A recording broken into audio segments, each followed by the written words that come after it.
Welcome to Vocal Tips in 10 with me, voice professional and your host, Amber Mog Cathy. The show where every week you'll get actionable tips in vocal technique, artistry, health, and more, all in 10 minutes or less. Your best voice is just a tip away, so let's go.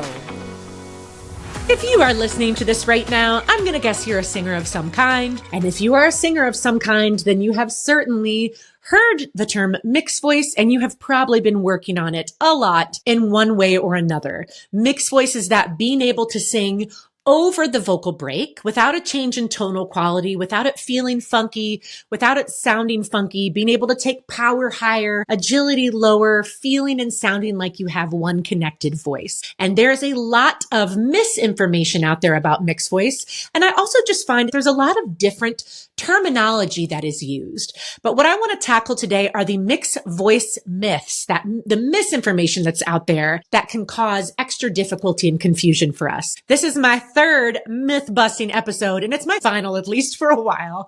If you guys are interested more, certainly let me know. Last week I did vocal function myths. I'll put that down in the show notes. The week before, vocal health myths. But mixed voice is such a biggie. It's just something we are expected to do a vast majority of time. And I think nearly everything we do is a version of mix. I'm going to tell you why I think that. So let's get into this. I'm going to cover 3 or 4 of the really biggie mixed voice myths. That's a little bit of a tongue twister, by the way. So the first one is that it is a register, like your chest voice or your head voice, or I don't care what you call these guys. I don't necessarily love the labeling. M1, M2, upper register, lower register. So let's clarify that right off the bat. Mixed voice is not a register. It is not a baseline function of the vocal folds. For me, what mixed voice is one, a combination of tonal qualities. So we're not just hearing low full end. We're not just hearing light upper end. We're hearing a mix of those, a combination of those. And we're going to get into how many combinations that can be in the very next myth. And then it is the muscles responsible for the low register, your shortening, thickening muscle, and the muscle responsible for your upper register, the stretching, thinning muscle. It is those coordinating together. That's why many times, if you haven't worked over your break or in your quote unquote mix area, which many times we think of that as right over the break, it can feel really funky. And one of the reasons for that is because those muscles aren't used to coordinating together. And that kind of takes us into myth number 2. One of the things I love about mix is it is not one sound. It is not one size fits all. Mix doesn't just mean one particular type of tonal quality. And my mixed voice can sound very different than yours. And that is not only okay, it is great. The analogies I like to use for mix and playing with all kinds of combinations of tonal qualities, I like to use 2. The first one is thinking about colors. So let's say that our low register is red. And let's say that our upper register, that is, what color should I say, you guys? That is blue. Clearly, I do this off the top of my head. There isn't just, what does blue and red make? Green. No, lies. Oh my God. Purple. This is why I'm not an art teacher.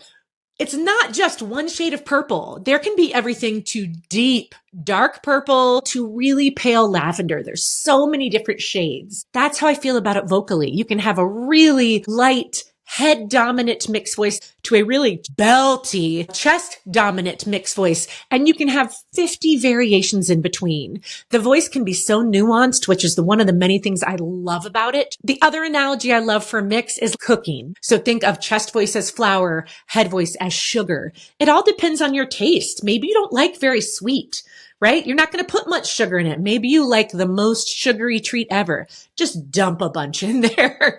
And one's not right or wrong. It all depends on the flavor, the style that you're going for. Another mixed voice belting myth, because for me, belting that we hear and that most people think of as belting these days is a level of mix. And what I mean by that is it sounds very much like this emotive, chesty sound, but it's something that we can do consistently. And ideally, utilizing a little bit of mix. So we're resonating forward. We've got just a little bit of that upper end tonality mixed in and just a little bit of that thinning muscle added into the mix makes things feel a lot easier. So when we're talking about belt or a really chest dominant mix, a big myth about that is that it is unhealthy. It's bad for you. Belts can be absolutely absolutely healthy. There is nothing wrong with it. And it's a sound we use all the time. It's an emotional sound, like calling out to somebody, hey, hey. Doesn't feel heavy on my vocal folds.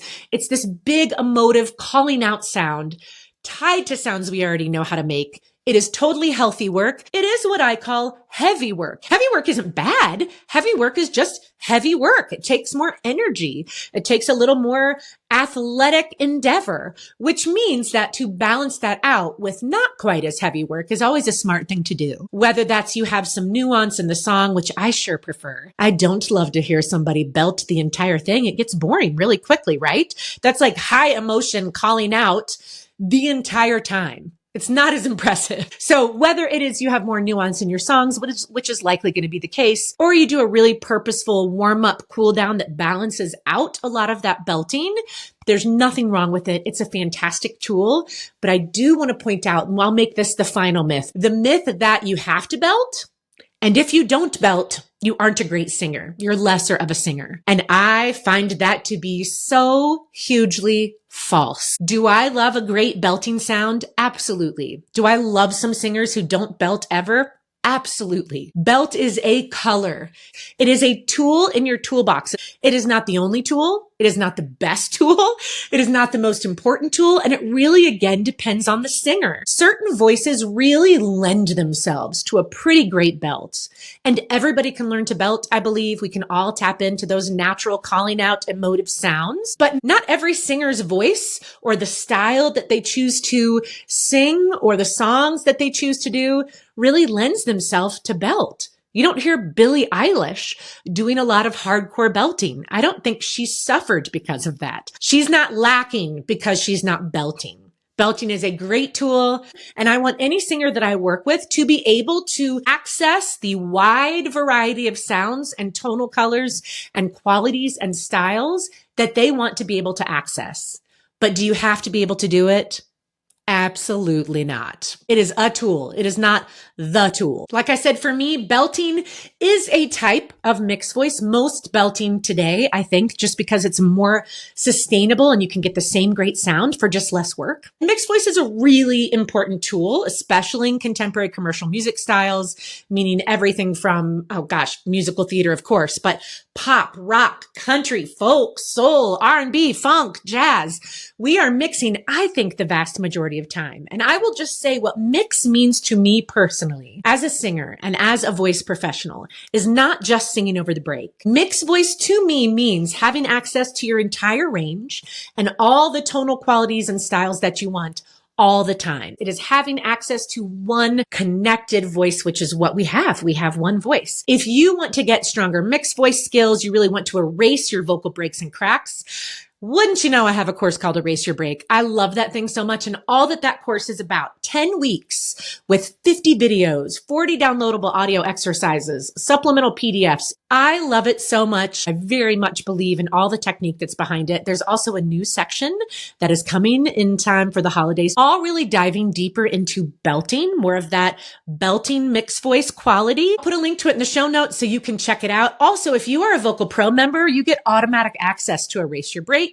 And you can try out 2 weeks of Vocal Pro for absolutely free. That will be down in the show notes too. Lastly, I have a new freebie for you, and it is a 2 exercise warm-up that will take you 5 minutes or less. That will get you feeling great. Plus, one of my favorite, a bonus mixed voice belt exercise. Absolutely free, sing-along audio tracks. That's down in the show notes as well.